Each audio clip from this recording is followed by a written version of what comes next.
ರಾಜ್ಯ ಸರ್ಕಾರದ ಗಮನ ಸೆಳೆಯುವ ನಿಟ್ಟಿನಲ್ಲಿ ಮತ್ತು ಸರ್ಕಾರದ ವ್ಯವಸ್ಥೆಗಳ ಸತ್ಯಾಸತ್ಯತೆಯನ್ನು ಜನರಿಗೆ ಮನವರಿಕೆ ಮಾಡಿಕೊಡುವ ಉದ್ದೇಶದಿಂದ ಬಿಜೆಪಿ ನೇತೃತ್ವದಲ್ಲಿ ಕಾಪು ವಿಧಾನಸಭಾ ಕ್ಷೇತ್ರದ ಗ್ರಾಮ ಪಂಚಾಯತ್ಗಳ ಮುಂಭಾಗದಲ್ಲಿ ಏಕಕಾಲದಲ್ಲಿ ಪ್ರತಿಭಟನೆ ಮಾಡಲಾಗಿದೆ.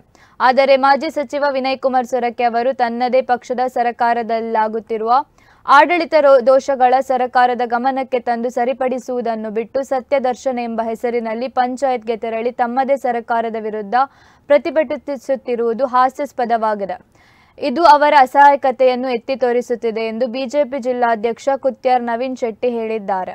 ಕಾಪು ಪ್ರೆಸ್ ಕ್ಲಬ್ನ ಸುದ್ದಿಗೋಷ್ಠಿಯಲ್ಲಿ ಮಾತನಾಡಿದ ಅವರು, ಕಳೆದ ಬಾರಿ ಬಿಜೆಪಿ ಸರ್ಕಾರದ ಅವಧಿಯಲ್ಲಿ ಕಾಂಗ್ರೆಸ್ ಶಾಸಕರುಗಳು ಕ್ಷೇತ್ರದ ಅಭಿವೃದ್ಧಿಗೂ ಸಾಕಷ್ಟು ಅನುದಾನವನ್ನು ನೀಡಲಾಗಿತ್ತು. ಆದರೆ ಈಗಿನ ಕಾಂಗ್ರೆಸ್ ಸರ್ಕಾರವು ಗ್ಯಾರಂಟಿ ಯೋಜನೆ ನೆಪದಲ್ಲಿ ಅಲ್ಪ ಸ್ವಲ್ಪ ಅನುದಾನವನ್ನು ನೀಡುತ್ತಿದ್ದು, ಇದರ ವಿರುದ್ಧ ಕಾಂಗ್ರೆಸ್ ಶಾಸಕರಿಂದಲೇ ಛೀಮಾರಿ ಹಾಕಿಸಿಕೊಳ್ಳುತ್ತಿದೆ. ಅಧಿಕಾರಕ್ಕೆ ಬಂದು 2 ವರ್ಷ ಕಳೆದರೂ ಜನರಿಗೆ ಅಗತ್ಯ ಮೂಲಭೂತ ಸೌಕರ್ಯಗಳನ್ನು ಜೋಡಿಸಿಕೊಡುವಲ್ಲಿ ಸಂಪೂರ್ಣ ವಿಫಲವಾಗಿದೆ ಎಂದರು. ಖಂಡಿತವಾಗಿ ಒಪ್ಪುವಂತದ್ದಲ್ಲ.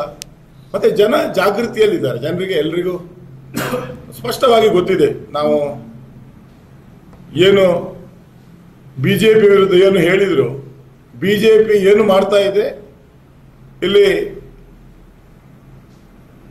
ಒಳ್ಳೆಯ ಅಂಶಗಳಿಂದ ಬಿಜೆಪಿ ಇವತ್ತು ಉಡುಪಿ ಜಿಲ್ಲೆಯಲ್ಲಿ 5 ವಿಧಾನಸಭಾ ಕ್ಷೇತ್ರಗಳನ್ನು ಗೆದ್ದು ಬಂದಿದೆ. ಹಾಗಾಗಿ ಮತ್ತೆ ಜನಜಾಗೃತಿ ಅಂತ ಹೇಳ್ತಾರೆ ಒಂದು ಕಡೆಯಲ್ಲಿ, ಮತ್ತೊಂದು ಸಲ ಕೇಂದ್ರ ಸರ್ಕಾರದ ವಿರುದ್ಧ ಪ್ರತಿಭಟನೆ.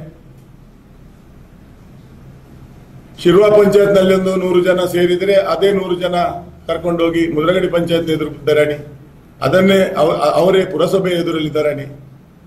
ಈ ರೀತಿ ಧರಣಿ ಸತ್ಯಾಗ್ರಹ ಅವರು ಕೂಡ ಪ್ರತಿಭಟನೆ ಮಾಡ್ತಾ ಇದ್ದಾರೆ.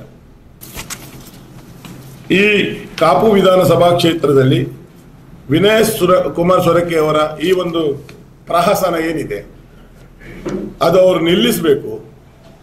ಮತ್ತೆ ನಮ್ಮ ಶಾಸಕರು ಪ್ರಾಯಶಃ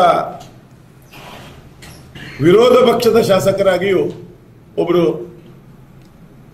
ಪ್ರಾಮಾಣಿಕ ವ್ಯಕ್ತಿಯ ಬಗ್ಗೆ ವೈಯಕ್ತಿಕ ನಿಂದನೆ ಮಾಡುವಂಥದ್ದು ಇದನ್ನು ಪಕ್ಷ ಜಿಲ್ಲೆಯಲ್ಲಿಯೂ ಖಂಡಿಸುತ್ತದೆ. ಮತ್ತು ನಾನು